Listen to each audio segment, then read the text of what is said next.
member of Congress, a true leader, someone who has set the tone on the bipartisan resolutions, House resolution that stands in support of Iranian people and their call for a change from within, someone who has been leading this effort for a long time on multiple House resolutions, and that is none other than Congressman Tom McClintock.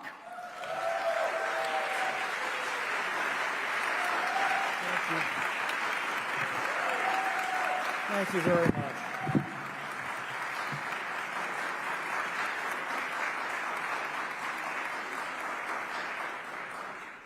You know, all the world's religions view this season of the year as a time of hope and renewal. It marks the moment when darkness begins to recede and the light returns to all mankind.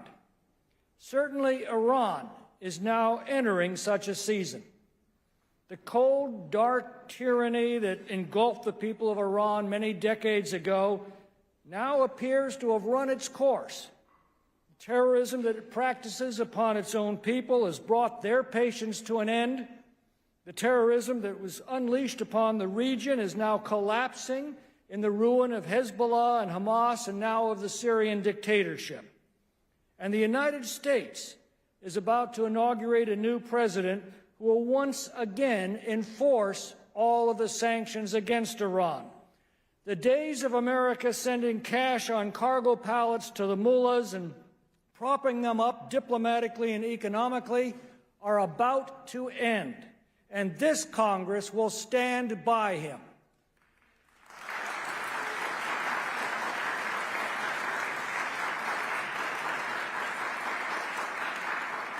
You know, everywhere the Iranian dictators look, they see growing resistance at home, opposition abroad, and decay from within.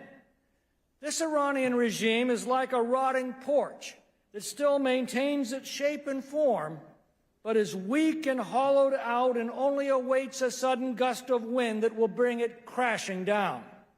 I think all of us here can sense that this moment is rapidly approaching, that the hope in this room and in rooms like this across the world is palpable.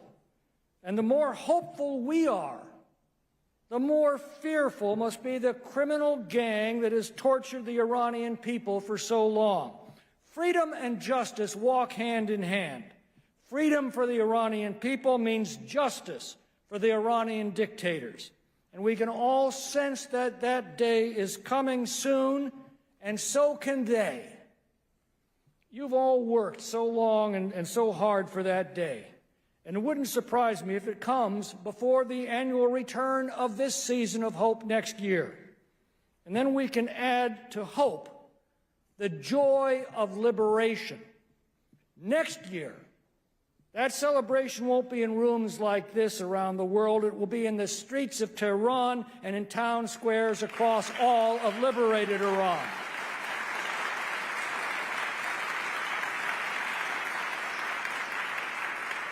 A new season is about to begin for the people of Iran, one in which they can restore the freedom, peace, justice, and prosperity that is the natural right of all of humanity. And with these blessings of liberation can come the redemption of the destiny of Iran. Persia is one of the oldest civilizations in human experience and one of the proudest. The despotic outlaws that seized its government, tormented its people, threatened its neighbors, and stole its riches are but a fleeting, sorry, tawdry chapter in its long and glorious history. With the resolute opposition of the people of Iran, supported by the diaspora of Iranian expatriates and free people around the world, and under the banner of the National Council of Resistance in Iran, I believe that Iran will soon shake off its shackles, bring its tormentors to justice, restore democracy and freedom, and resume its historic legacy as in the days of old. As Maryam Rajavi has said, the NCRI's objective is not to seize power, but to restore it to its rightful owners, the people of Iran. Ladies and gentlemen, in this season of hope and renewal for humanity.